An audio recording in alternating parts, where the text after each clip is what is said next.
All right, guys, welcome back to my channel. We are one of the most shadow banned channels on the internet today. So if you guys could do me a favor and share this channel with a friend, that's the only way that we're going to grow at this point. I kind of accept my fate when it comes to the censorship on YouTube and TikTok and all the different platforms. But we're here, guys, and today I have a very special guest. His name is Shawn, and like me, he was there at Washington, D.C. on January 6th.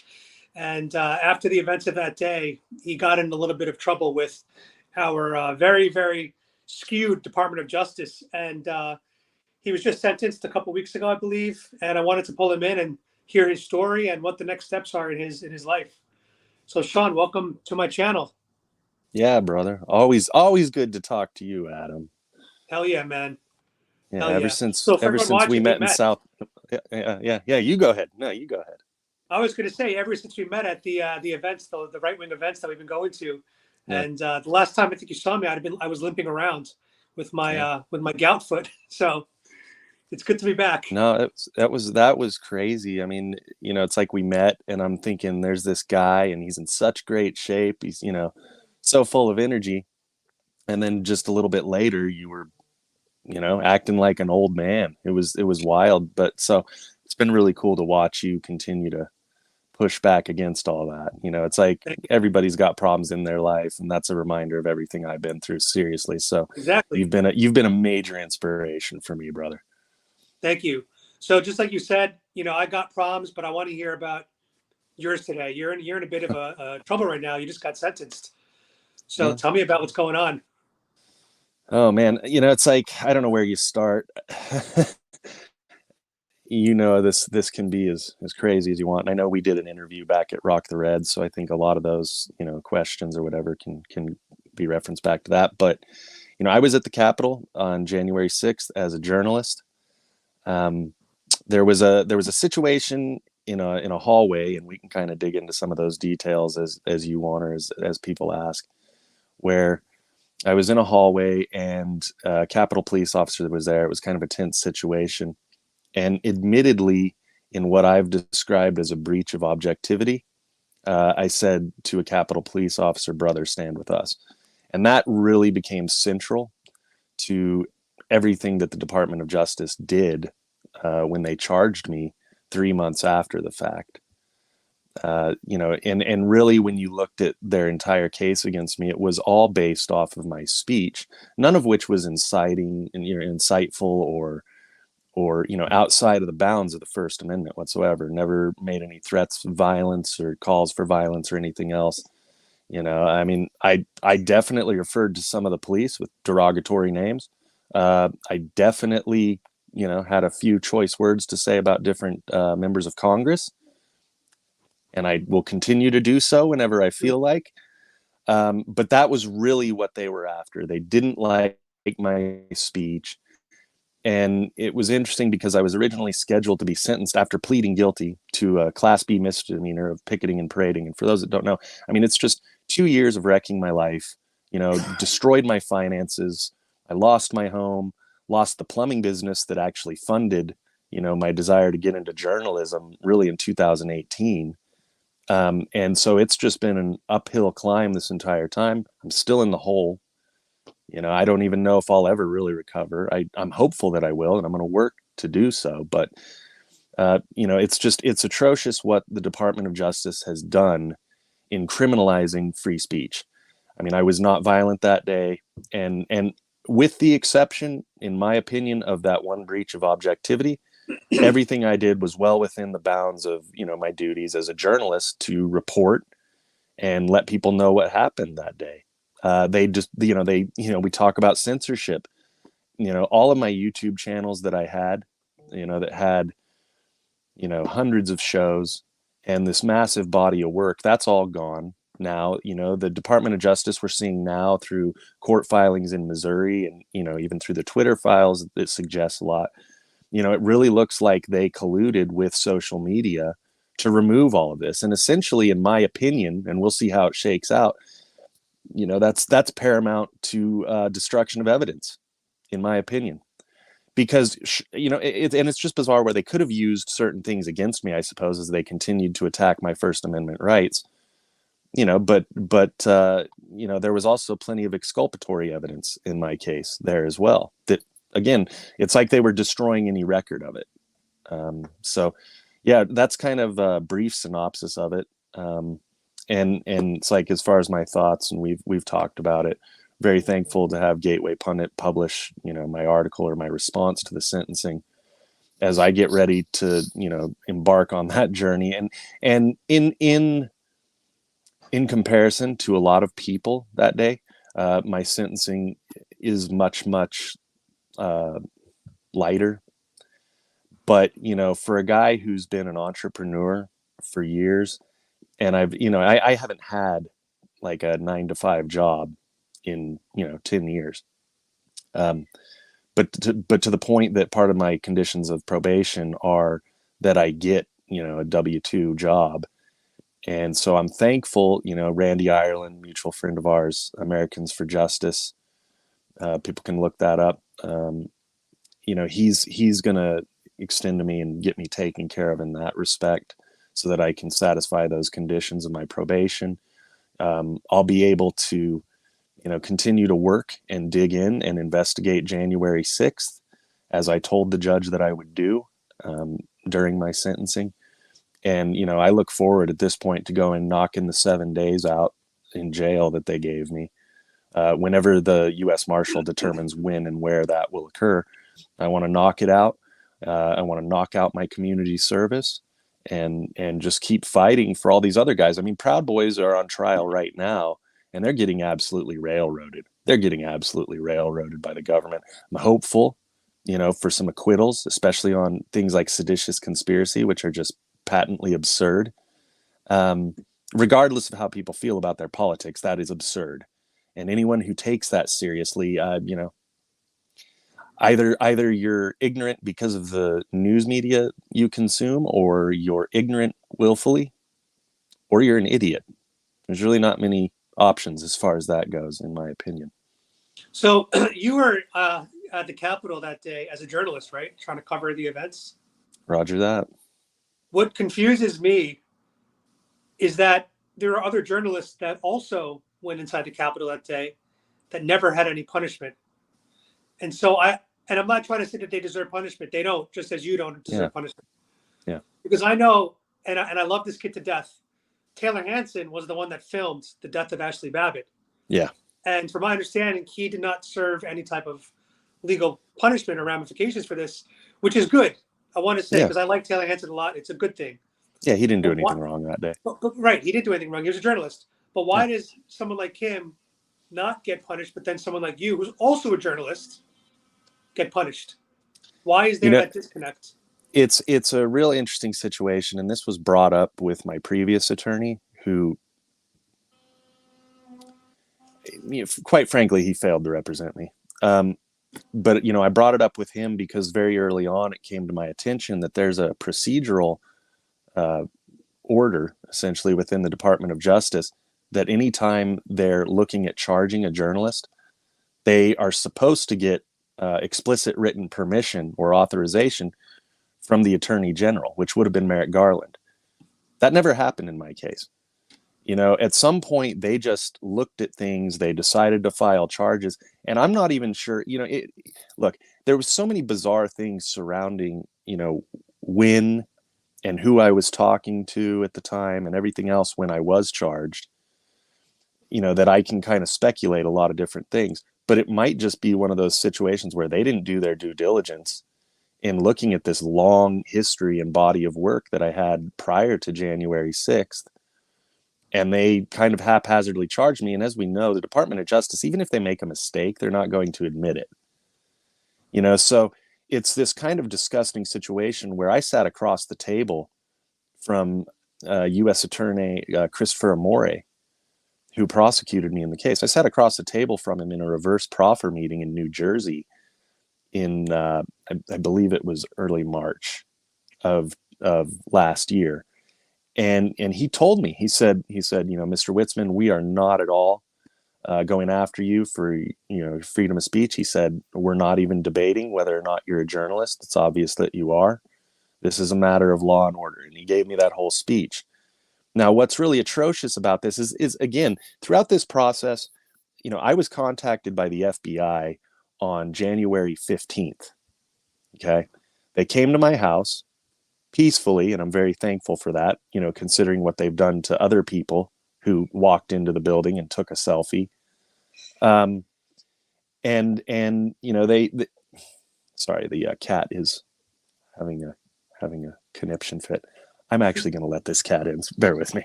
It's all right. I got my dog here too. So yeah, guys, this is a J6 journalist, and as you guys hear his story, a lot of bullshit that's going on in this country right now. Yeah, apologies for that. You guys are hearing it right from the guy's mouth directly, the stuff that they're going through.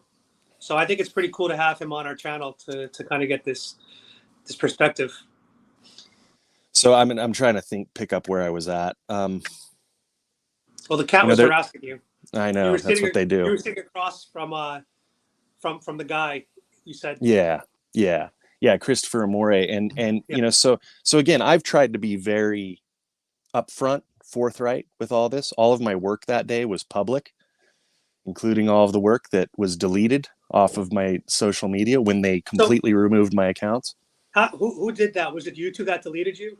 It was mainly Facebook. So Meta, my Instagram and my Facebook were both permanently disabled and deleted and obscured from me. They did that immediately after the charges were filed and I turned myself in. So essentially, you weren't even found guilty yet. Correct. And they've done that to every J6er. They've basically seized their social media, deleted it, and tried to erase them from existence. And this is also that they can continue to push their false narrative of what happened that day. And it is a narrative. Everything that we've seen in the media, and in my opinion, on both sides of the political aisle, have done a disservice in the way it's being reported.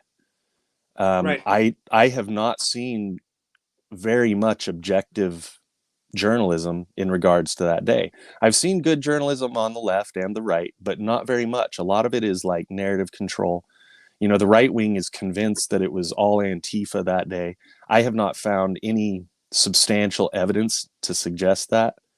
And again, it's an investigation and there's a lot of people involved. So you're going to continue to go through and try to identify people. And there's a lot of unidentified characters. But it's like, to finish up that point about the U.S. attorney is again, in good faith, I was working with him and I try to be critical of myself and my own actions. And as I've said, I had realized it was a breach of objectivity that day. And actually, we can get a link to, because someone screen recorded that portion of my live stream, even though the rest of it didn't upload. So there's only so much video left of everything that I recorded and saw that day. But for him to sit across the table like that for me, and then when it went to sentencing, he flat out said, he said, no, we do not concede that Mr. Witzemann's a journalist. And essentially he allowed the judge then, Judge Hogan, to equate my desire at the time that President Trump invoke the Insurrection Act. I felt that it would have been appropriate. And a lot of people were calling for that. A lot of people said that he should have invoked that. A lot of people were, and very high level people as well. I'm talking even people during the BLM riots, they were saying insurrection. That's right. Well, and there were people in the intelligence community and elsewhere. We all saw the report, for those that remember, from Director of National Intelligence John Ratcliffe, that had to do with interference from the Chinese. I'm trying to mind what I say here so you don't get automatically zapped. Because we all know it was a completely free and fair election. Let's just get that right. It was completely free and fair. Joe Biden is your president with the most popular man in history. 81 million votes, guys. I mean, the proof is in the pudding when it comes to that glorious statesman. Exactly. Dear leader. So there were a lot of people, a lot of well-respected people that saw that there were issues. And so, my judge, he said that what I had said bordered on sedition. So we're talking about me pleading guilty to a Class B misdemeanor, and you want to bring up seditious conspiracy during a sentencing hearing for a Class B misdemeanor? This is where we're at. And again, I try not to blame Judge Hogan. I feel as though, like many Americans, he's extremely propagandized in this entire situation. You know, I try to give people the benefit of the doubt. I try not to think that they're just going maliciously after all this, but it's starting to get hard to believe. These people, we entrust them to ensure that justice is done, that due process is upheld. They took an oath to uphold the Constitution. And even if I'll just speak the language as I said it, even if I call a police officer a fucking cocksucker, you tell me if that's outside of the bounds of the First Amendment. No, that's protected speech. I Exactly. mean, there's been so many cases where people around the country were having, F Joe Biden flags. Yep. And a lot of local municipalities were like, this must be illegal. And every judge has always said, no, it's covered by the Constitution. You are allowed to have the F word towards the president. It's completely covered. So that language is 100% allowed. Absolutely, absolutely. For it. And I didn't speak to police that way while I was there at all. Right. Most of what I said to the police, outside of asking them, because of the situation on the West Side had deteriorated so much after a Capitol police officer had shoved Derek Vargo off of the stairs, right next to me, and I assumed he was dead. And the crowd started getting a lot more agitated at that point because of that. And the police officers up at the top of the stairs flipping off the crowd. And so I was begging, there was a police officer there. I said, please, please, please don't start shooting people. Because being in that situation, if the police had just started throwing lead into the crowd, it would have been an absolute bloodbath. I have no doubt in my mind. Right. So, I'm sorry if I jumped outside of objectivity in those situations, but on some level, even as a journalist, I don't want to see people dying. There were 5 people that died at the Capitol. Yep. Whether it was sicknick, and we can look at that and say, well, was it tied to the riot? Look, the man had a stroke. We all know that stress contributes to that sort of a thing. So I'm not going to sit there and completely say that nothing to do with what occurred on January 6th had, any bearing on his death. I think that that's kind of a stretch. Stress contributes to this. There's a lot of contributing factors when somebody has a stroke. But it certainly, wasn't because Trump supporters killed him. Yeah, they originally said it was a fire extinguisher. Yeah. And then the story kept changing. And then they had to retract it. And that's what they've done consistently. They came out with a narrative when they wanted to impeach Trump. And then they've had to walk it back, but they don't ever really correct the record. They just let that stick in people's heads. Right. And most people, when they absorb information, whatever they hear first becomes the truth for them. So it's really hard. Yeah. Which again, that's, and in all honesty, I know that when we've looked at the deaths of the 4 protesters that were there, Ashley Babbitt, Roseanne Boylan, Benjamin Phillips, and Kevin Greason, I know in Benjamin Phillips' case, there were people who were witnesses who said that they saw a flashbang go off and that, his heart stopped right after that. In the last maybe month or so, hasn't been that long, I actually was able to find video through, essentially my discovery package, of the 14,000 hours in the surveillance photo, that suggests that he really did just overexert himself, probably walking to the Capitol, and he collapsed. So that's something that I do want to get in people's minds who are kind of looking at those deaths, is that I do believe that this guy I see in surveillance video, and again, it's very far away, but I do believe that it is Benjamin Phillips. So there's questions there that need to be answered more fully. And even when you're talking about eyewitness testimony, whether it's mine or somebody else's, you've got to have corroborating evidence. But that's what they haven't allowed through any of this. There was such a rush to impeach Trump, and there was such a rush to demonize the American people who love this country, that they've done so, with just fake news. And it really is Reichstag 2.0. Yeah, what's scary to me is you said that they nuked your social media. They disappeared you, basically. They took away your entire digital footprint. So what I'm realizing is there's layers to the censorship that they do to us, right? What they did to you, I think, would be the ultimate, just erase your whole social media, gone. But what they're doing to people like me and Paint the Trump, they're letting us stay on the platform, but they're suppressing our views. they're not sending out notifications when we post. They're keeping our voices very, very small, Yeah. very small. So I think that there's levels to the censorship, which I guess I didn't think about. But Yeah. you got the biggest, the blow.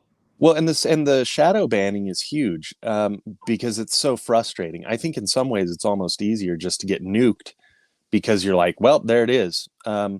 But for instance, long before January 6th, and when I was covering different riots and protests associated with BLM in the summer of 2020, there was a lot of censorship going on there as well. Mm. I did a lot of publishing. I had a very successful Facebook page called Farmington Tribune that's still up. I don't publish there anymore. And it's because of the shadow banning that happened. Right. They essentially took it where, I had 14,000 followers on there. I had multiple posts go mega viral, 10 million views and upwards. That's And, crazy. and, 10 million? and yeah. Yeah. I mean, these were fake news stories back when I was having fun and poking fun at everything. Like satire? Yeah, it was satire. There's a lot of layers to everything.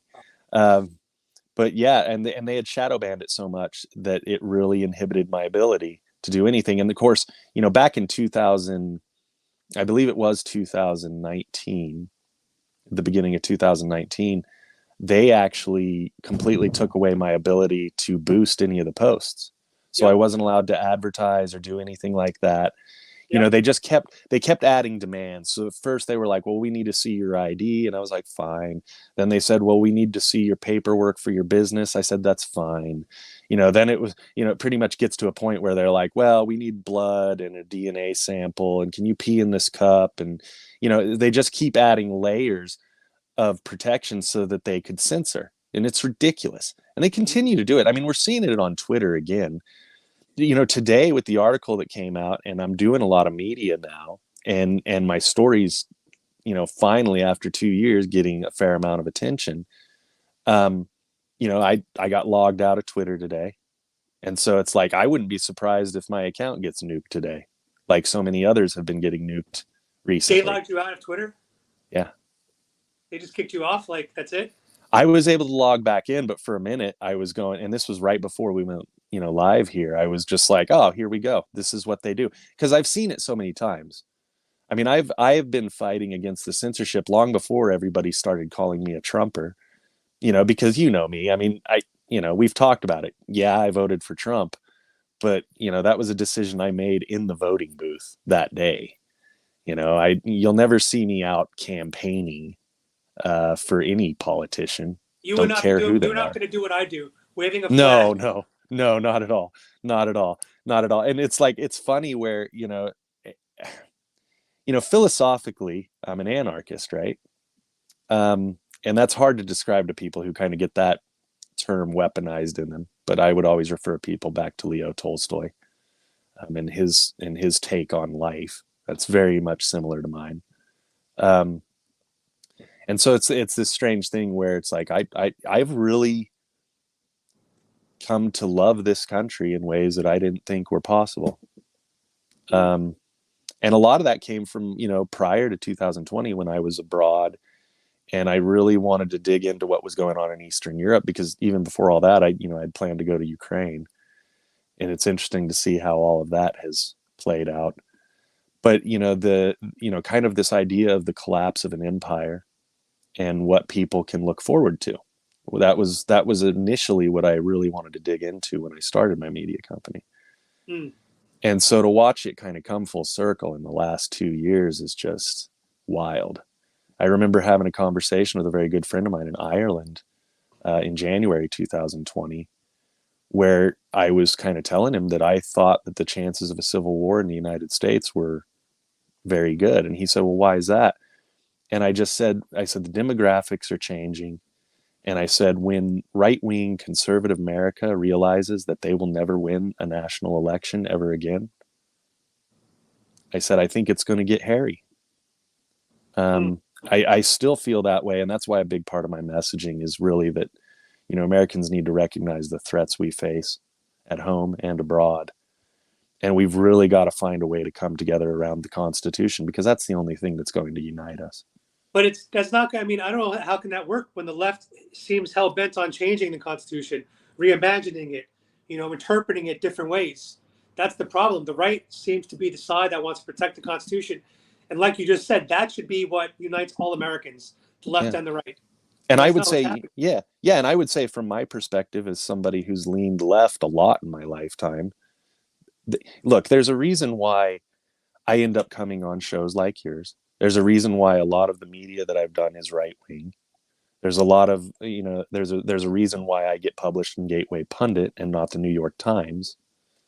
Even though, I had a journalist that worked for me in summer 2020, they put his work in the New York Times. And great. It was great work. Um, and it's not because I agree completely 100% ideologically with the right, but you're correct that by and large, the right is much more in tune with what I consider to be the spirit of the Constitution. And I've said for a long time that if people have a problem with the Constitution, there's a problem, or there's a way and a process to address that as well. Right. You make amendments. You go through the process. It's intended to be hard to change because it was so beautifully constructed from the very beginning. And that's not to say that America is a perfect union. We're striving to become a more perfect union. Mm. And again, when it comes to the left, there's always going to be people. I think there are pragmatic Democrats out there, just like there's pragmatic independents like myself, and libertarians and all other parties. I think you can find reasonable people who believe in the Constitution in all parties, but the Democratic Party has been completely taken over in so many ways by the radical left, which essentially is Marxism, and that's the product of 70 years, in my opinion, of subversion tactics that were first employed by the KGB.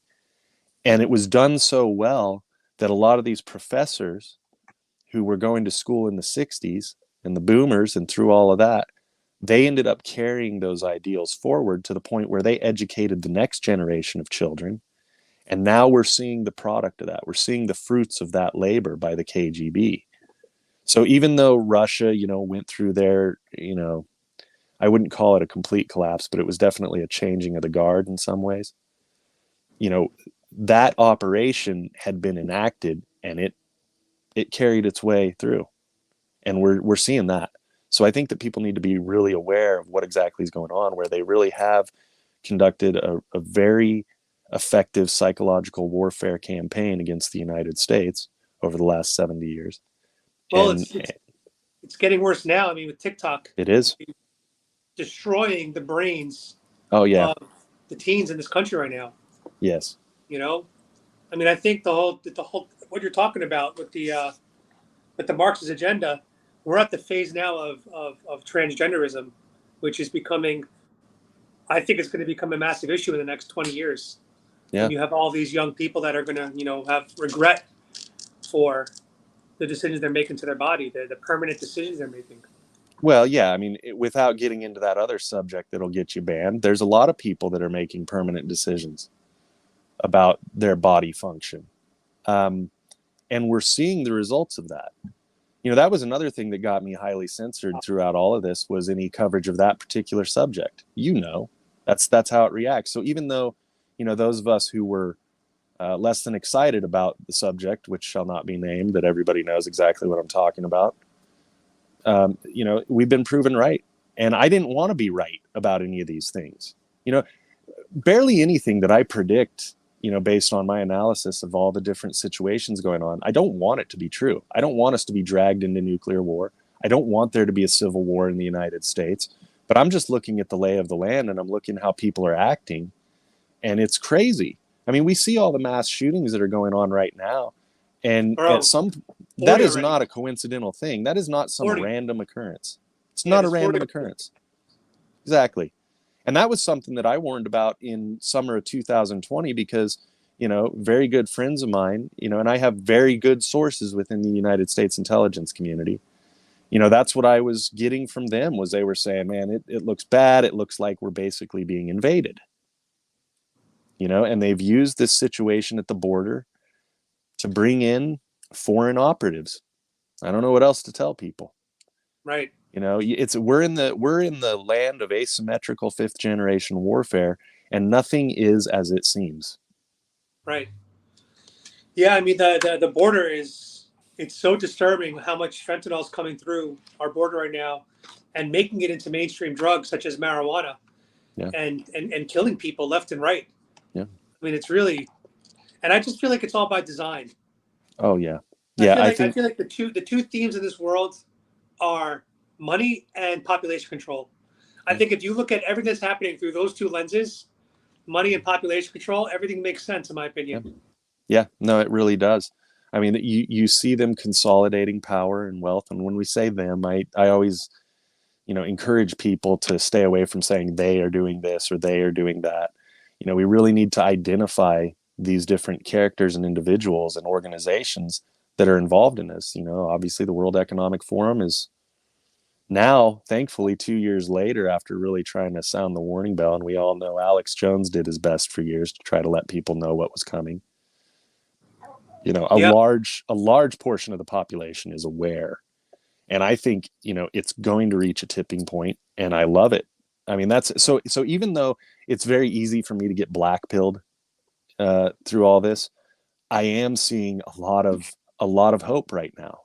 We are making headway against all of these foreign entities that seek to usurp American sovereignty. So I think we've got a great chance. I don't like McCarthy, but but he did kick Adam Schiff and That's Swalwell off of the Intelligence Committee, which is So he's been huge. doing some things. He's been doing a He few things has. that I've been like, wow, I'm actually. I think he said people have to show up to work and vote or something. That was one thing he said. People have to actually Yeah. show up. And then, as you said, he kicked them off the committee. So he's doing a few things that I'm like, all right, that's not that bad. Yeah. Well, and that's the thing is that I think pragmatically in all of it, you have to approach things to the best of your abilities, right? You know, we discussed this till I'm blue in the face. I've got lots of problems with the Republican Party, all the way up to the Grand Orange Man himself. Um, but but I do try to recognize when they do good things. So even though it's like with McCarthy, we know that he received at least $2 million out of the Ukraine FTX Sam Bankman-Fried money laundering operation. Um, he is taking steps against people who were compromised 100%. At the very least, they were compromised. Whether it's Swalwell with his Chinese spy girlfriend that's no longer talking to him since he got kicked off the committee. What It's was her very name? Like, sad. I'm not even trying to be rude Fang here. Fang. Fang Fang, right? It was Fang Yeah, Fang. yeah, Yeah, yeah. that's So crazy. yeah, I mean, you look at what all the things that have come out about Joe Biden. He's 100% compromised. He has no business being in the executive office. And to make it clear about my attitude about all these things, there are legal processes that can be followed to fix this problem. And I'm not going to say it won't be painful for everyone in America. It's painful right now. I mean, I look at how the DOJ came after me. And again, I was a guy who was pretty successful with a plumbing business. I'd moved into my second career, my lifelong dream of being a journalist. I lost everything because of that. And now I live in a camper trailer in my parents' yard. Hey, My that's not the worst thing, man. I mean, look, no, no, no, no. I mean, look, I mean, it is what it is, and I'm old and fat, and crawling into bed in a camper trailer every night isn't exactly the most wonderful thing. But at least it's not a cold hard sell. And I'm gonna keep speaking. But it's like I tell my family with how vocal I've been through all this is that I'm very concerned with the way I speak out. That potentially there could be repercussions, that they further weaponize the fact that I'm on probation. They try to shut down my speech that way. And so, again, that's why I wrote the article I did. I just wanted to make it very clear to anyone who would come after me that if you are going to come after me, you're going to want to kill me. Because other than that, forget about it. I'm going to keep speaking. I'm going to say what I think. That's my right as a human being long before the Constitution was established. And the Constitution is only written in order to guarantee that right, that God-given, natural-born, inalienable right. So, that's right. that's central to everything. And I just encourage everybody to really speak up and to do it peacefully. I mean, forgive me, I don't remember the exact reference, but there's a verse in the Bible that's been speaking to me a lot lately that admonishes everyone to be as wise as serpents and harmless as doves. And I That's right. think that's the way to win this battle, because it is an ideological battle. It is an information battle. And I don't see a way to win it in any sort of violent manner. So I will never advocate for violence in any of this.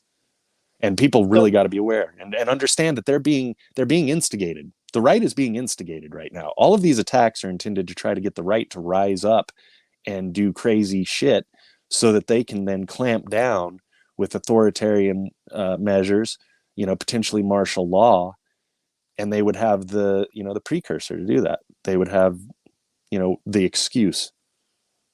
yeah, I mean, I really do think all these attacks on the right is to silence and scare the MAGA movement. I can't tell you how often when I go out in my MAGA hat or my Trump flag, people come up to me and say to me, "Thank you for what you do. You're so brave and courageous." And I'm like, this should not be brave and courageous, Right. but they've made it brave and courageous because people are now scared to be a Trump supporter or be a right supporter in Yeah. public. So it is very effective that what they've done. I Yeah. wanted to make sure everyone knows if they want to read his article, which I read earlier today, very well written.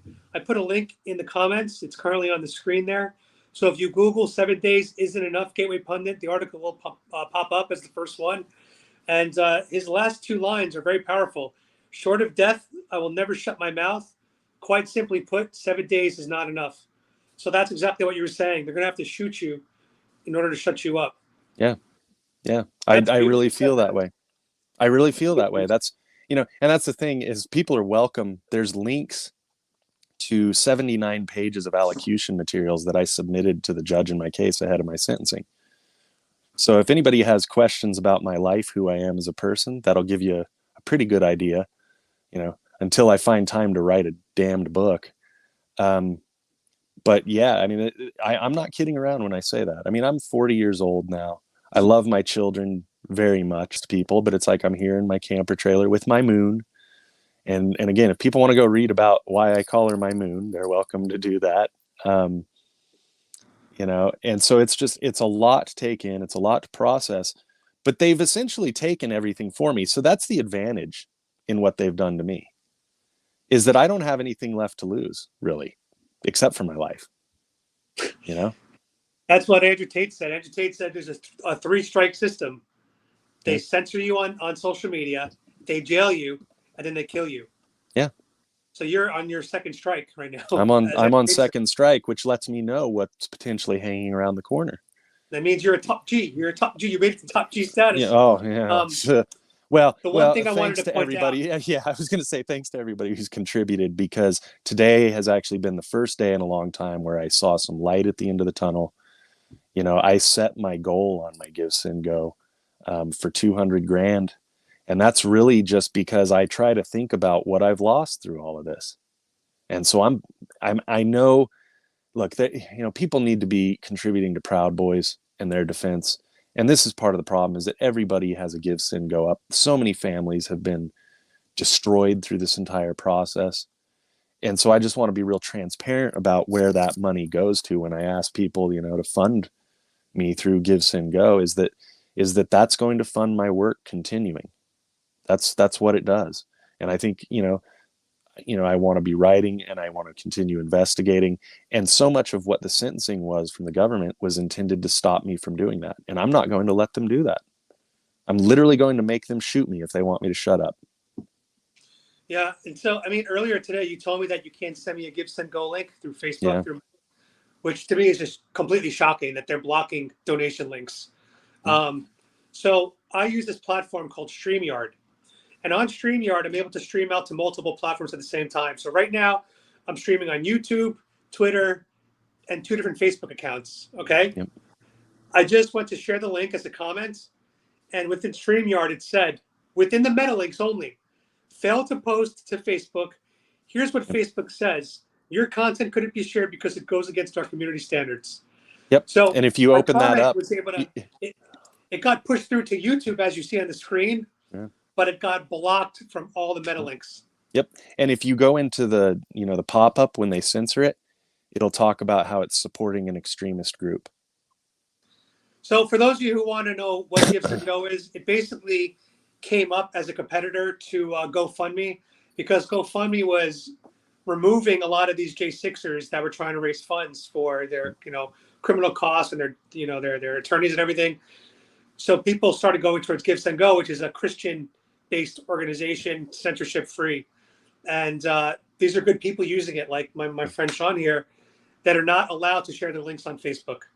So this is another example of censorship. And this is why I tell you guys, just as my channel is censored and I need you to share it to get the word out, you need to share these kind of Give, Send, Go links to get the word out, because Facebook, which is arguably the biggest way to share things on the internet, won't allow him to and won't allow us to.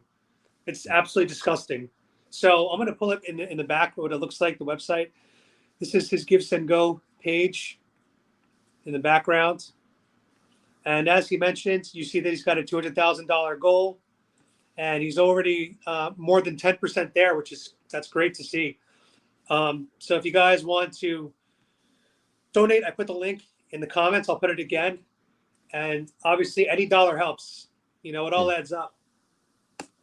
So I just put it again. I put it again, but Facebook blocked it, of course. But it's on YouTube. So there you go, guys. That's his link. No, it really does help. And, so people kind of have some awareness.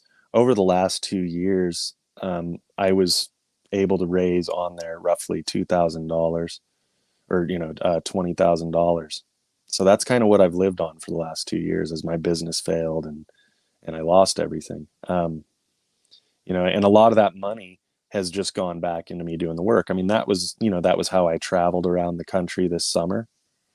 It went to fuel. To try to continue telling these stories. So again, it's like, man, if I'm getting rich or grifting, I'm doing it wrong. So that's why I'm just asking for help. And I know everybody's stressed right now, financially. It's bad. It's really bad.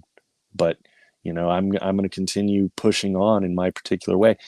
It's interesting when you talk about why they decided to charge me or come after me. One of my more interesting speculations on that matter is that I did not have a predominantly right-wing following. I mean, a lot of my following had come from my coverage of BLM protests, so they were very left-wing, which is why I thought it was so important for me to show what was going on the right in the lead up to January 6th and on January 6th itself, where I was essentially embedded with Proud Boys during that time. And so I got to know different characters within that space. And I was allowing my audience to see a different side of that than what they were getting from the Southern Poverty Law Center. And so, that may have been really key, is that, again, they don't want communication between Americans. They want to divide us. They want to drive a wedge between us. When I'm on the street, and I think you probably experience a lot of the same thing, you can have a lot of good conversations with people. It is possible. When I was in New York City, I actually had a really good conversation with Talia. I'm sure you know her. Black Lives Matter, Antifa protester, whatever, adjacent in New York City. I don't know Talia. What's her name? I'm trying to remember her last name. And again, she was at the protest, and I've got some video up of Joker, NYC Joker, and some other interesting characters. And I thought that there was actually a lot of common ground to be had. For instance, one of the bright spots throughout this January 6th debacle is that I think there's a very good opportunity for right-wing conservative America to recognize that these problems a lot of these prisoners are facing have existed for decades within that system. The federal prison system, and even on a state level through the different corporations that run it privately, it's atrocious the way these people are treated, and it has been. And so, right-wing conservative America is getting a lens into what so many other groups have faced over the years. Whether you want to talk about, kind of the disproportionate incarceration amongst Black Americans, that's statistically real. And we can ask why or this and that. There's a lot of reasons, sociologically and otherwise. But the reality is that people routinely have their due process rights taken from them. So I see that as something we can unite over. So when we talk about what can we unite over with the Constitution, I think that that's huge. And so I think, again, a great opportunity. They don't want us to do that. They want the left to continue to dehumanize Trump supporters in this situation and hate them. But when you engage with people face to face, not on social media, I think that there's a lot more success to be had if you're willing to humble yourself for your fellow, man or woman. There's two genders. We just got banned again. But there's an opportunity there. And so when I think about how to approach all of this, I just always encourage people to take the opportunities where they present themselves, because, we love this place. I mean, when we were kids, I don't know what your experience growing up was, but it felt almost like racism was a kind of a bygone thing where I grew up.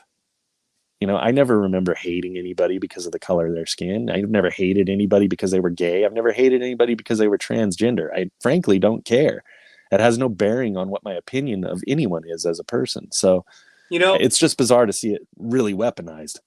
We were getting to a point in society where we were able to make race jokes towards each other and know that there wasn't malicious intent behind it. Yeah. I'm going to tell you guys a quick story. I went to high school in New York City, which you could argue is one of the most least racist places in the world because it's such a melting pot. We do have some racism in New York, but generally speaking, I never knew what racism was till I actually left New York City. But I remember in my high school, if you went to gym class and you did not have on gym clothing and you, let's say, showed up in jeans, the teacher would make you do laps and the rest of the class would have to wait kind of as a punishment. So the students would get pissed at the people that didn't come prepared. Some days, some of the black students would come in jeans, so they would have to do laps. And some of the white students in my class would say to the kids as they're doing laps, run faster, pretend you're running from the KKK, right? The black kids would laugh, the white kids would laugh. Everyone thought it was funny. There was no suspension, canceled, you're racist, you're horrible, you need to be re-educated, wrong think. There was none of that. It was kind of like, we're making light of a negative situation or we're trying to inject humor into it. Yeah. To me, that was a sign that we were living in a post-racial world where we can kind of poke fun at some of the atrocities. We were healing from it. We were moving on. And looking back in a weird, strange way, I now think that those days with race relations were healthier than what we have today. Because now, after Black Lives Matter, it really made me start looking at skin color again, the whole BLM movement. You know what I'm saying? Like, if I was walking into a store and someone was behind me before BLM, I wouldn't care what they were. I wouldn't give a shit. But once BLM came out and made it a thing every day in our face, Black Lives Matter, suddenly I'm looking at the person like, are they black? Oh, I better make sure I hold the door open for them. Oh, I better make sure they know I'm being polite.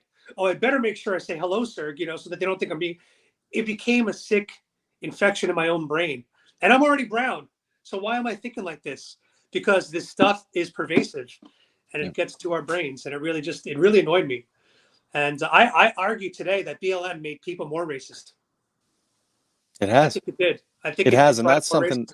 Yeah, I mean, that's I believe it's an objective opinion after all the coverage I did of the different riots and protests in 2020. And again, when I went into covering that, in full disclosure, I do think that there's, issues with law enforcement on a lot of different levels. I see the videos all the time on Reddit where the cops are just beating people or shooting unarmed men, even white men. I see it all the time on Reddit. So I know that the cops need a lot of retraining. Yeah, and when it comes to racism, I know. So I've been engaging with different groups, obviously through the Twitter Spaces and everything else. I'm never leaving this country. Sorry, but you see, Shorty, we got a fighter amongst us. That's it. No, I love this place too much to just abandon it, and I'm too old. Maybe if I was 20, I would just say, I'm out of here. But yeah. After January 6th, about 2 weeks after January 6th, I knew I didn't do anything wrong that day because I didn't go to the Capitol. I didn't go close to the Capitol. I was pretty far away from the Capitol. But at the time, I did not know how far they were going to take the arrests. Yeah. I thought, were they going to start arresting anybody that went to the rally? So I actually went to Mexico 2 weeks after January 6th, and I stayed there for about 4 months. Yeah. Just because I was like, I don't blame you. What are they going to do? Yeah. And then I waited to see how people like Tara are being treated. And when I saw that Tara was not being arrested, I was like, all right, I can come back. Yeah. Yeah. I mean, I think you're okay for now. But they've consistently moved the goalposts. on what they consider to be a crime on January 6th. They keep going further and further out of the building to arrest Yeah, they people. keep pushing more and more yards. Yeah. Yeah. And they're going to continue to do so as long as they get away with it. They'd have to go about 500 yards to put me in that group. So they'd have to go pretty far away. Well, I guess they've got their number now. Away. Yeah, they can zero in. They'll use your geolocation data just like they did everybody else that was there. They know exactly where you were that day. Well, my video is still on YouTube. Yeah. My video is still up on YouTube. Yeah, you're still good. They haven't taken it down though. I'm surprised. That it's still up there. Well, did you say anything overtly about, the safe and secure and wonderful election? I should probably watch it again just to make sure that I did it. But the thing is, those guidelines did not exist until after the video. Yeah. So there was a time when YouTube gave me a strike for a video I posted December 2020, I think. They gave me a strike, but I said to them, I said, yo, your guidelines did not exist when this video was produced. So I'll delete the video, but you should remove the strike. They actually listened to me. Hey, you take your wins where you can get them. And then they just shadow ban you, and they're like, "Well, nobody's going to see it anyways, so have a nice life." Yeah, this is the video that I took that day. If you guys want to find it, it's called January 6th, episode 92, Washington D.C. And of course, they put the little fact checker: January 6th, United States Capitol attack. Yeah. Oh man. Yeah, the fact checks. Yeah, they put the fact checks. The fact checks are such garbage, and it's like, as someone who always tries to do my due diligence of trying to figure out if a fact check is factual, it's wild. It's Orwellian.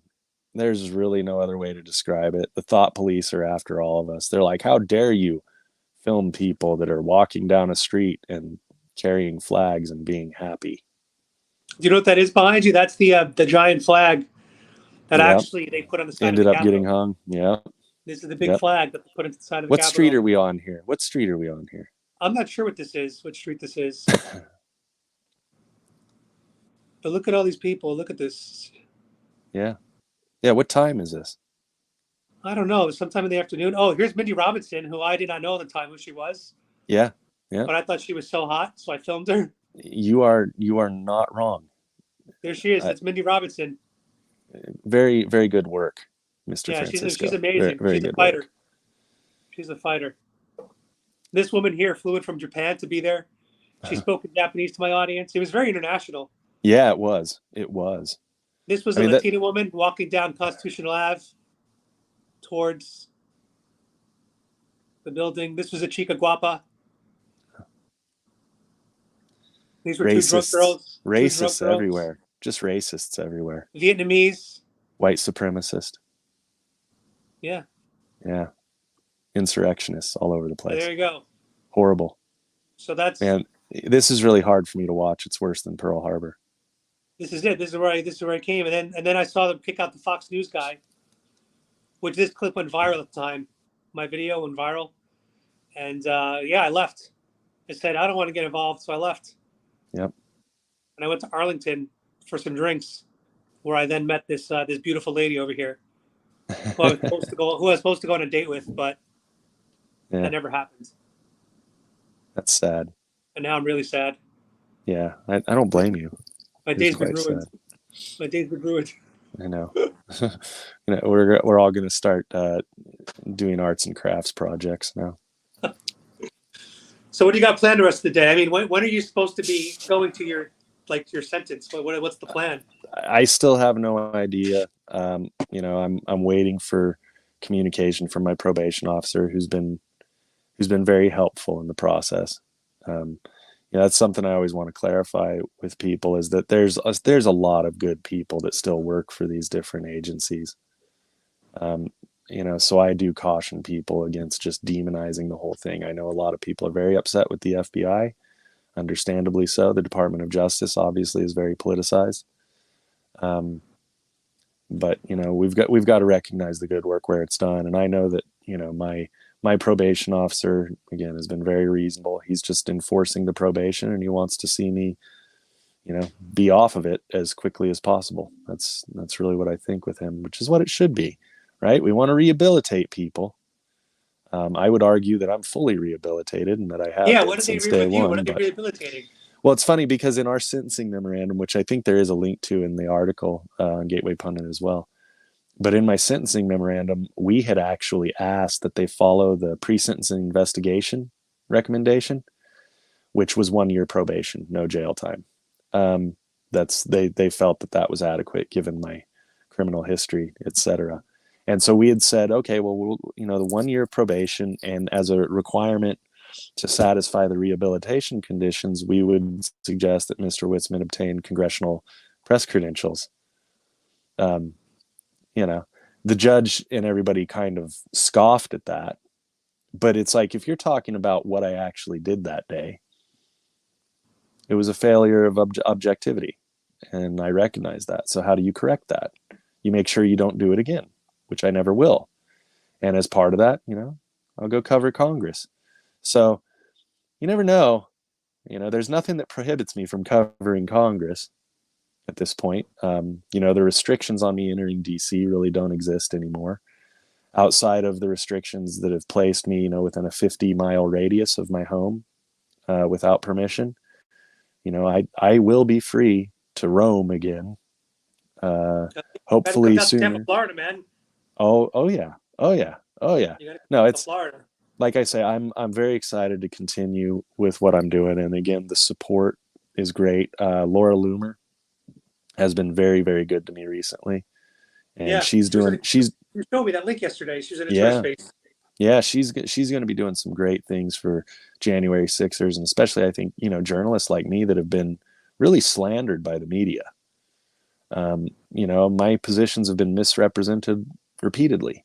I mean, you get back into this whole thing, and it's like, on the podcast I did nightly throughout 2020 and through 2021 even, that was ACTJ, or the Armenian Council for Truth and Journalism, which then morphed into American Council because I got tired of explaining that to everybody.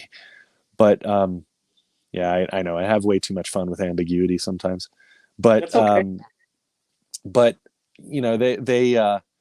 they called my black co-host Thaddeus Preston. They called him like the black face of the alt-right. You know, it's That's what they called ridiculous. Larry Elder. They called Larry Elder the Yeah, black face of white yeah, supremacy. yeah. And they did the same thing. So it was like when they, like the left-wing media local in New Mexico where I lived when I was charged and everything. They did the same thing.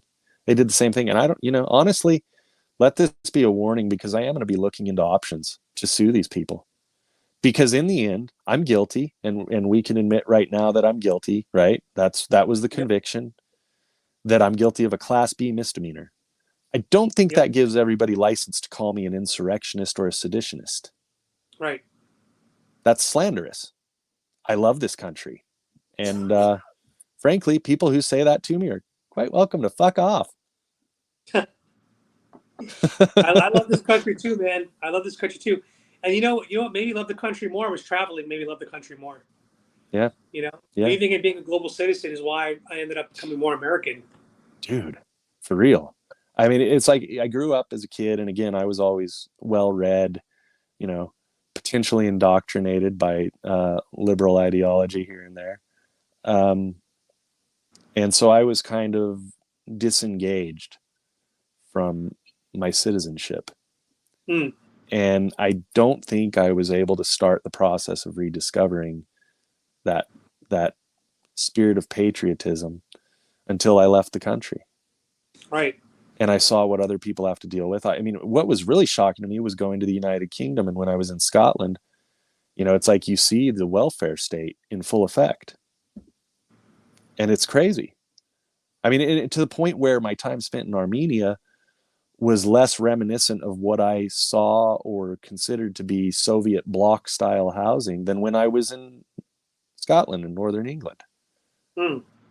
I mean, for those that don't know, the United Kingdom is really the most socialist European state there is.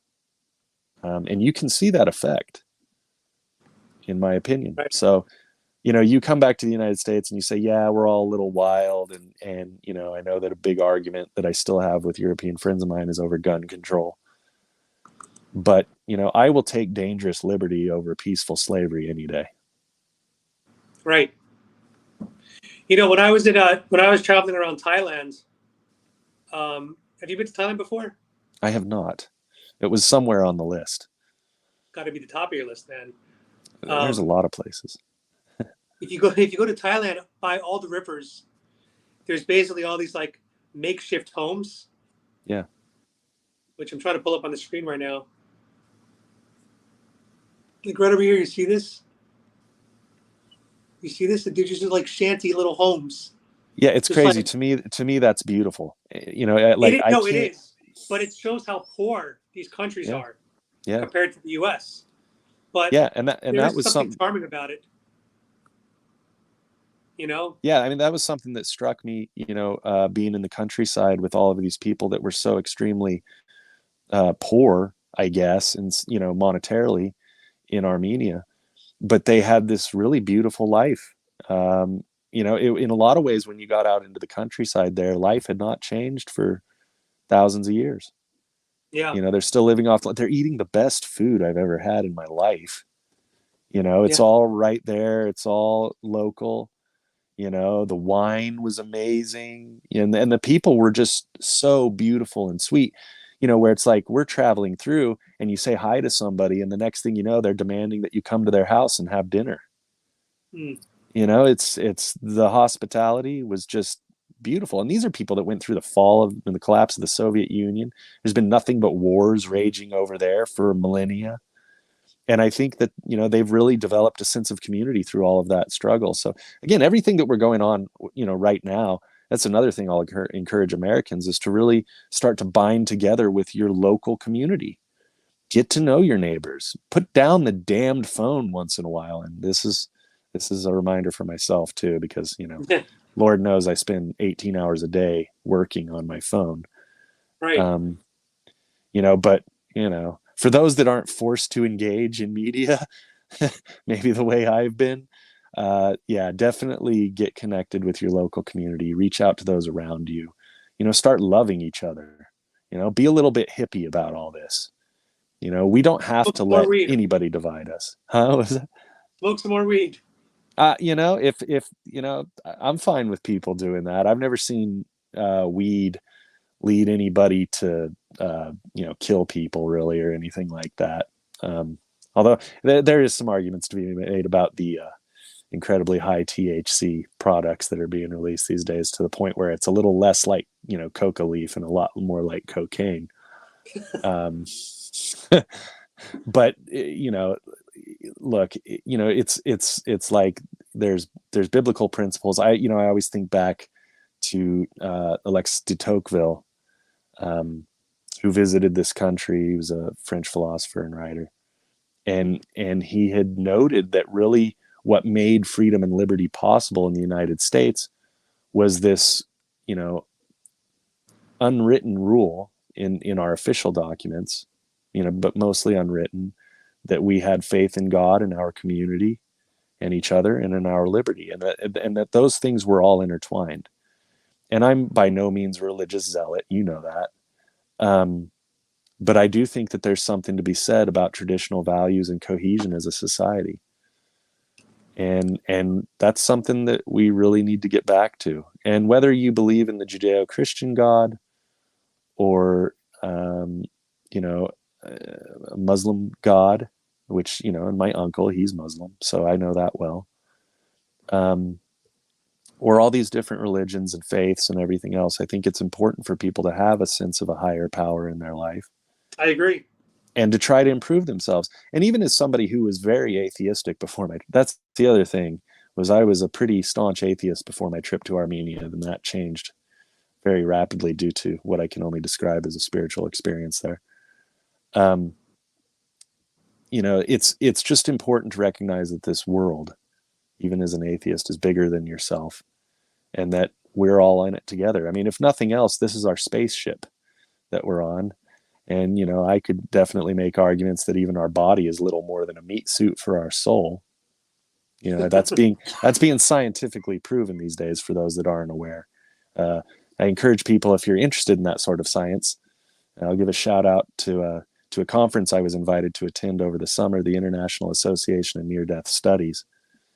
But some of the world's most premier and preeminent scientists are really digging in to the science of the soul and what the soul is.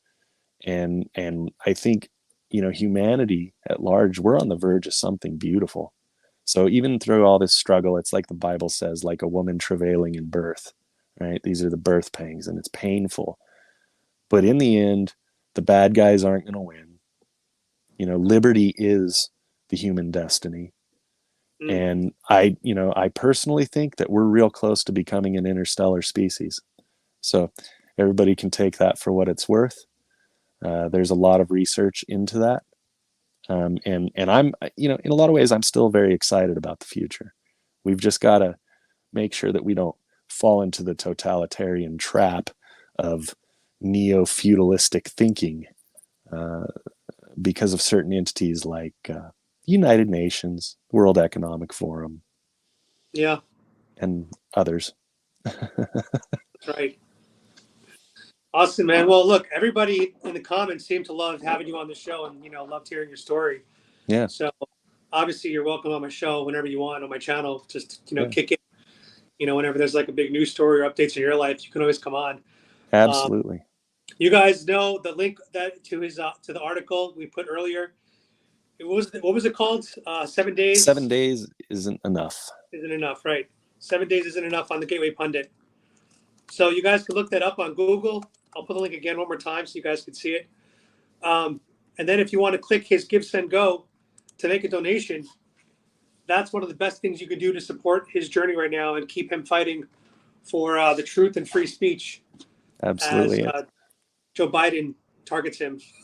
$5 is plenty. It's more about saying, okay, well, do we want to fund independent journalism? You know this well. Yep. And I think that we have to because, especially me, look, it's always a bit tenuous as to whether or not right wingers will like me, with some of my analysis and critique. So I don't fully expect to ever be getting along with any particular side. I'm not built that way. Another organization that I would encourage people to go to is americansforjustice.org, a4justice.org. Because again, Randy Ireland, great guy. He's been one of my number one fans through all of this. He found something that I wrote after I met Ashley Babbitt's mother, which was an article that people can find at blogs.relativeprogress.com, that was entitled Confluence and Consequence in the United States of America. But that was an article that really touches on a lot of the things that I've experienced through 2021. Meeting Ashley Babbitt's mother, speaking to her about how she's really been impacted by the death and murder, in my opinion, of her daughter, and the reasons why she stands outside of the DC jail every evening to hold vigil. So I would encourage people to go check out her website as well, forashley.com. I believe it's .com. And you can make contributions to keep her there too. So there's very good people that people can support. And I encourage everyone to really look into those options. Obviously, I'll give shout outs to a lot of people I've worked with, stophate.com, David Summerall. He's done a lot of good work. Gary McBride is a great video investigator for January 6th. I encourage people to support him. The list goes on and on and on and on. And I know it's hard to pick and choose, but, maybe if, millions of Americans, all the millions of Americans who know that there's something wrong in this country, would just pick someone every month to give $5 to. If every single person did that, then I think we'd be doing much, much better. Absolutely. And again, people, call your congressman. If you think something's wrong, hold them to account. You have to start doing it the old school way. It goes back to speaking to your neighbor, writing letters. They censor so much on social media and everything's become so digital that it just doesn't have the same impact. So that's right. And we also, when it comes to funding, everything we do is mostly self-funded.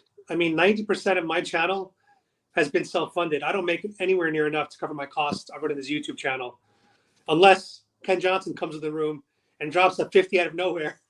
Thank you so much, Ken Johnson. I appreciate that so much. But please share the love, and if you can afford to, make a small donation to Shawn as well on his Give Send Go. Because I think that's also important as well. Thank you, Ken. I really appreciate you, man, as always. But yeah, this channel is self-funded, and we don't make a lot from Yep. doing this job. And so, like you said, if every single viewer gave us $5, once a month or once every few months, that's a big deal. Yeah. Like that adds up. Yeah, I mean, look at your subscribers. I mean, you've got quite a pile of subscribers here, and if everybody gave you $5 a month, dude. Well, if YouTube didn't shadow ban me, man, I'd be killing it right Yeah. now. Yeah. If Well, everybody got yeah. notified. Yep. I mean, Yep. there's no reason why I should only have 40 viewers on a 50,000 subscriber channel. It's absolutely insane. It is. It is.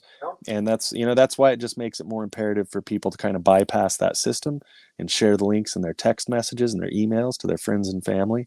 If they feel that something's important, they got to do it. Go full. What does Alex Jones say? When he gets really excited, bypass the system. Break the conditioning. Tim Pool says that too. Tim Pool always says that. Yeah. Project Veritas. Distribution by proxy. Mm-hmm. All of this. Exactly. Another thing that I really want to encourage people that I worked, very hard on, and I think is a very special project, is Bloody Hill.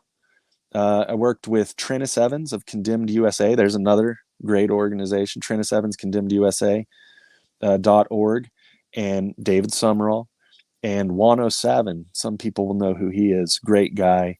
He's become a very close friend through all this, a very shadowy, mysterious figure for a lot of reasons. But and we did a film called Bloody Hill, the 7 Deadly Sins or Abominations of January 6th. And I hesitate to call it a documentary. I don't think we had enough information when we made it to justify calling it a documentary. I think we're probably years away from that. But it's definitely a film, and it's meant to portray a message, and I think it's beautifully done. They can get it for free, download it, do whatever you want with it. bloodyhill.com.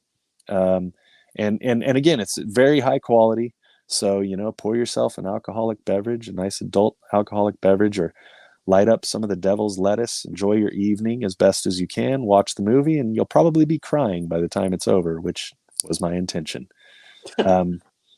So that's another thing I would just encourage people to share with their friends and family, through watch parties or whatever, because people really need to understand the impact that January 6th has had on our country, and the potential for positivity out of it. Let me just say that from my looking back at that day, it was one of the most amazing days of my life. Yeah. It was I've never been politically active, which is crazy because I'm so politically active now. But I only started to become politically active in 2020. And going there and seeing how many people showed up, I think there was almost 1 million people there that day. That's my guess. There must have been almost 1 million people there. But seeing all the patriotism, all the Trump flags, all the U.S. flags, the Don't Tread on Me flags, every single person was wearing something American or Trump based. Every single person, except for me. And to me, it was so powerful. I've never experienced anything like that. Pure patriotism. Never felt anything like that. It was so cool. Yeah, and that's funny. This is the other thing that the DOJ came after me for. Was, of course, I always wear, the Pittsburgh Pirates hat. Because that's where my family's from, and I was given no option but to love the black and gold when I was a child. My father would have thrown me out of the house. In fact, there were threats made when I considered liking the Dallas Cowboys as a child. But they really came after me for that. They came after me for ever saying anything positive about Proud Boys, and they didn't have any evidence, so they had to stop short of trying to wrap me up in the seditious conspiracy plot. But that should tell everyone just how ridiculous that is too. I was covering Proud Boys, and they're over there going, well, because you covered Proud Boys and you don't think they're white supremacists, Yeah, I used to think they were white. I used to think that also, that they were white supremacists. And then I actually met some of them. I met Enrique Tarrio, and he kind of explained to me what his views are. And I was like, that's not white supremacy. He's a Western chauvinist, a constitutionalist. Yes. Imagine that. And that's, we talk about the censorship. So in December of 2021, or 2020, when there was a rally out in DC and I was covering that, I came across a flyer that laid out the Proud Boys tenets. And I posted that on my social media just by itself. And none of these things are inflammatory or anti-American or extremist. They simply lay out some pretty beautiful tenets, amongst which was that the group is anti-racist. And I didn't provide any commentary. I just wanted people to see it and take it for what it's worth. And immediately I caught a ban for that. You know, they were like 30 days. Think about what you did, you terrorist. And this is what you get for reporting objective fact. You know, Yes, so yeah, it's more the same. The whole thing is a psychological warfare operation against the American people, and we got to be smarter than that. And I think we are. I think we are. I think yeah. even the people who were on the fence are starting to get wise to what's going on. I hope so, man. I hope so. Well, we hit well over the hour mark, and I want to hand it over to you to give any closing thoughts before I do my ad spiels. So I'm going to hand it over to you, and you can do whatever closing remarks you want. Uh, love you all. Love Adam. What an inspiration he is. Please continue to support him. Listen to his ad links. Help him out in whatever way you can. Continue to share his videos because he's doing great work and he always has been. Find ways to support independent journalists. Find ways to, speak to your friends and family about the truth of what happened on January 6th. And, as always, do everything with love. And I think we'll get through this. That's about all I've got to say. Awesome. Well, Shawn, thank you, man. I appreciate you being here. For those watching this, I'm going to put a link in the description on YouTube once the stream ends. So you can just click that and read his article or go to his GoFundMe. So we'll have those for you guys once the show Oh, ends. one more thing. See, you always forget something. But people can follow me on Twitter. Great place to follow me. I'm going to be hopping off of here in about 40 minutes. I'll be doing a Twitter space over on Twitter. Where we allow different J6ers and family and other people and even people who are, respectfully in disagreement or would like to learn can come over there and actually hear a lot of these stories straight from the people who are living them. So I think that's a great opportunity for people to learn more from an in-depth perspective about that day. So What's that'll your be, Twitter handle? it's at Shawn Witzemann. So ShawnWitzmann. Yeah, I follow you, but you're not coming up. Oh yeah, they do have a search suggestion ban on me right now. I found you now. Okay. Yeah. Here it is, So guys. This is his Twitter. If you want to follow him, let's do his space. Shawn Witzemann, right there for you guys. You can give him a follow. Keep up with his story. That's where his Give Send Go is. His Cash App, everything's there for you guys. So I think Twitter could be a good place for you guys to follow him. probably the best out of all of it at this point. So thank you, Artie. Much appreciated. The prayers have been amazing, and I can tell everybody that. If you think prayer doesn't work, let my life be proof that it does. That's great. I love that. Well, Shawn, thank you so much, man. I appreciate hearing your story, and obviously we're all cheering for you. And yeah, I can't wait to come down to Florida. We can do some stuff together. Absolutely. Absolutely. There's a lot of stuff we need to dig into. It'll be fun. So, like I say, if you've ever got a question about something weird and you think I might be able to lend perspective, you might be surprised about what I can lend perspective of. So, feel free to reach out, brother, anytime. Always a pleasure to talk to you. Awesome. Thanks a lot, Shawn. Appreciate you. All right, guys. Hope you guys enjoyed that conversation. It seems like a lot of you guys really did enjoy it, which is awesome. I think we had a great time here today, and we learned a lot about January 6th and some of the shit that they pull on our fellow Patriot brothers and sisters. I want to just give you guys two quick ads if you want to support my channel in other ways. The first way is you can buy this product, Hemp for Heroes, by going to hempforheroes.com. We have a sale right now. The bottles are now half price. So I have this every day, as I tell you guys. Before I go to sleep, I like to take a little bit of Hemp for Heroes, and it definitely makes me feel relaxed. So I'll do a little right now, midday for you guys. Do a little midday for you. Here we go. And this is our Liberty Lemon flavor. Liberty Lemon. Great flavor. We also have Blueberry. Blueberry Lives Matter right there. We have Make America Grape Again. I love that name. We also have the Great Orange Hope for our boy Trump, who was our Great Orange Hope. And then we also have Hemp for Heroes Combat Oil, which is meant for like sore muscles. You rub that into your skin or any sore muscles that you might have. And the idea is that it's going to help you kind of, have a faster recovery. So if you guys want to support my channel, definitely buy some Hemp for Heroes. It's a great product. I literally use it every single day. The other product I want to show you guys is JoeBidenHatesYou.com. Bunch of t-shirts on sale for you guys, including this wonderful Biden Fetterman shirt. If you want to support the greatest political ticket for next year, you could buy a Biden Fetterman 2024 shirt. But I also have Valentine's Day cards.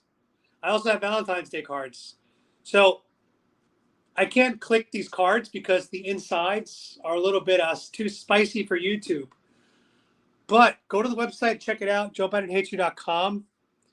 I could read this one for you. I'm going to start calling you Dr. Fauci because you have my heart on lockdown. And then there's a funny picture of Fauci with all his masks on, and it says PSYOPs. So you could buy these Valentine's Day cards if you want. I can't read the Joe Biden one to you. That'll definitely get me banned. I could read this one. I love you because you're made in USA and not China. And then there's Donald Trump blowing a kiss to the person for Valentine's Day. And then my last card is, are you a COVID vaccine? And I can't read that punchline. on YouTube. So you'll have to go to JoeBidenHatesYou.com in order to buy these cards and see what they say inside. The Valentine's Day cards are priced at $2.24. Why? Well, for 2024, of course, because we want Trump to come back. And then my shirts are all, I think, $15.60. So these are some of the cheapest political shirts that are out there. And to see the full breadth of shirts, click catalog, and you'll see all the shirts. This still is my favorite one. Trump good, Biden bad. I love that shirt. But this one probably gets the most looks, the Joe Biden Hates You shirt. Because Joe Biden does hate you. So that's just a fact. Joe Biden hates all of us. Anyway, guys, thank you so much for engaging, watching, supporting. Ken Johnson, I appreciate you, brother. And I think it was a great conversation, really interesting stuff. Loved having Shawn as a guest. We'll probably have him again at some point in the near future. And if you guys have any guests you want on my channel, you can just DM me on Instagram. Be Free My Sheeple, Adam Francisco, and I'll have anybody on my channel. Leftists, Democrats, I don't care. Republicans, conservatives, independents. We could talk about whatever. Pretty flexible channel here, guys. And finally, last but not least, if you guys can afford to support my channel, please join as a paying member. Memberships start at $3 a month, which not a lot of money, but if enough of you join, it adds up. So let me know what you guys could do. If you want to do that, that'd be very, very helpful. And I appreciate all you guys being here. So thank you again, everybody. It's going to wrap it up for today. And I'll see you all tomorrow. Oh, yeah. God bless Trump.